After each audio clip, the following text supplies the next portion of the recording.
Exercise number 17. Ready? Start.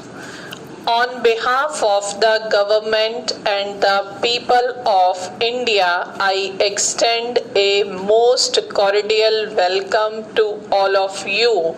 We appreciate the spirit in which you have accepted our invitation, for in spite of the difficulties imposed by distance and by preoccupations in your own countries, you have responded to our call.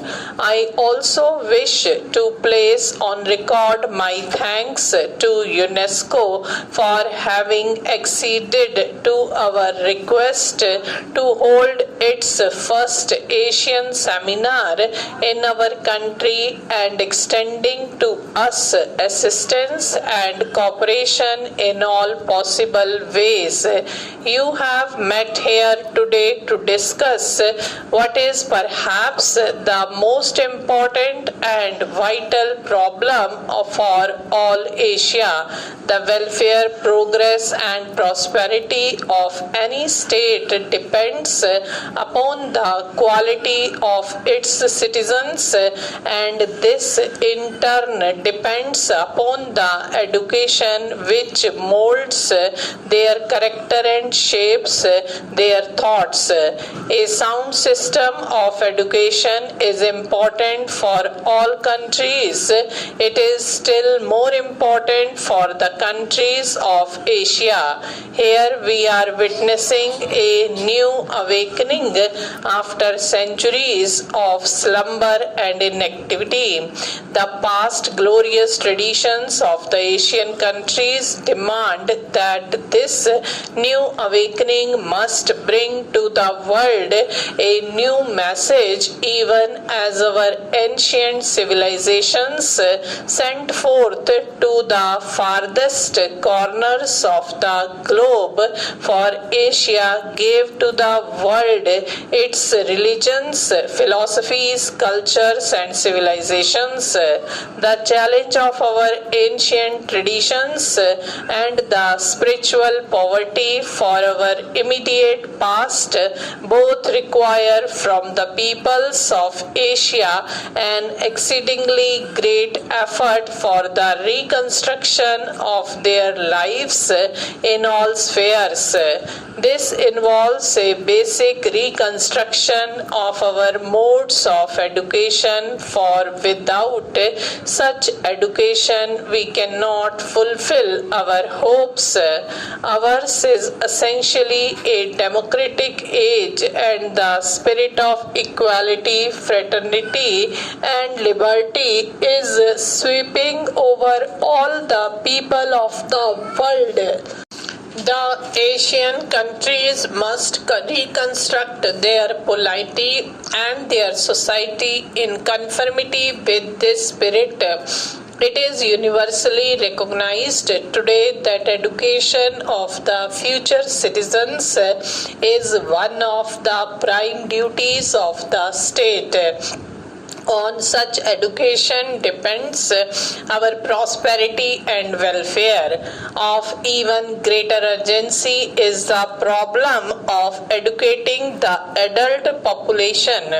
They determine the present, which in its turn will shape our future destiny.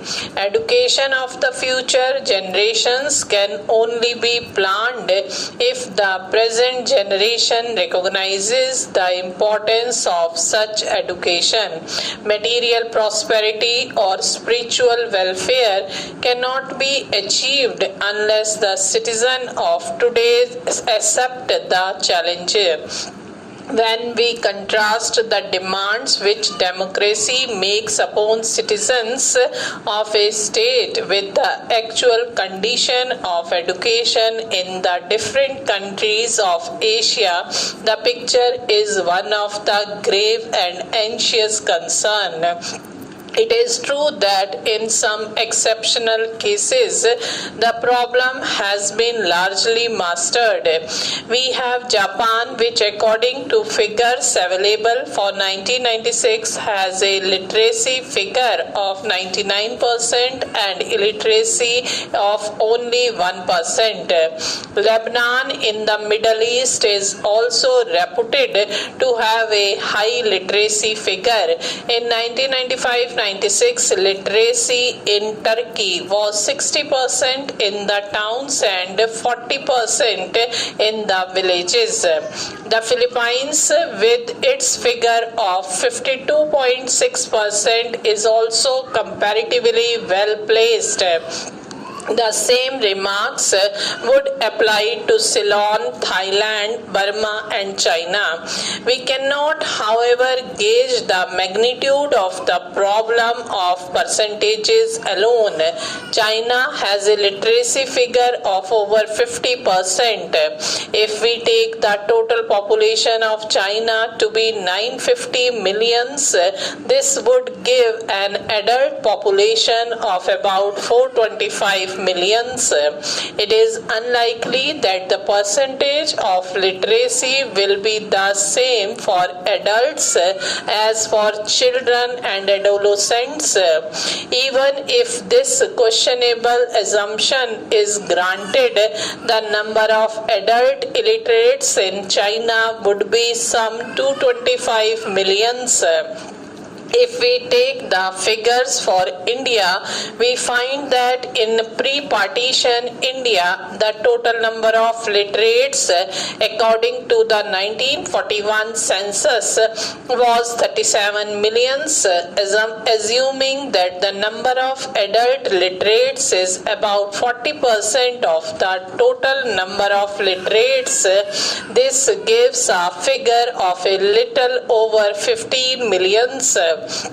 This refer only to the pre-partition India provinces. Partition meant a loss of about 26% of the total population, and assuming that the reduction in the number of literates was in the same proportion and allowing for fluctuations owing to normal processes of birth and death, we may put the figures for adult literates in the Indian provinces after partition at roughly 11 millions. To this, we have to add the number of adult literates in the states. This is estimated to be about 6 millions. The number of adult literates in India on the basis of 1941 census is therefore approximately 17 millions against a total adult population of about 180 millions, which gives a literacy percentage of slightly less than 10 for adults. This is not only unsatisfactory but positively disturbing. Naturally, the government of India proposed to give the first priority to it. Stop.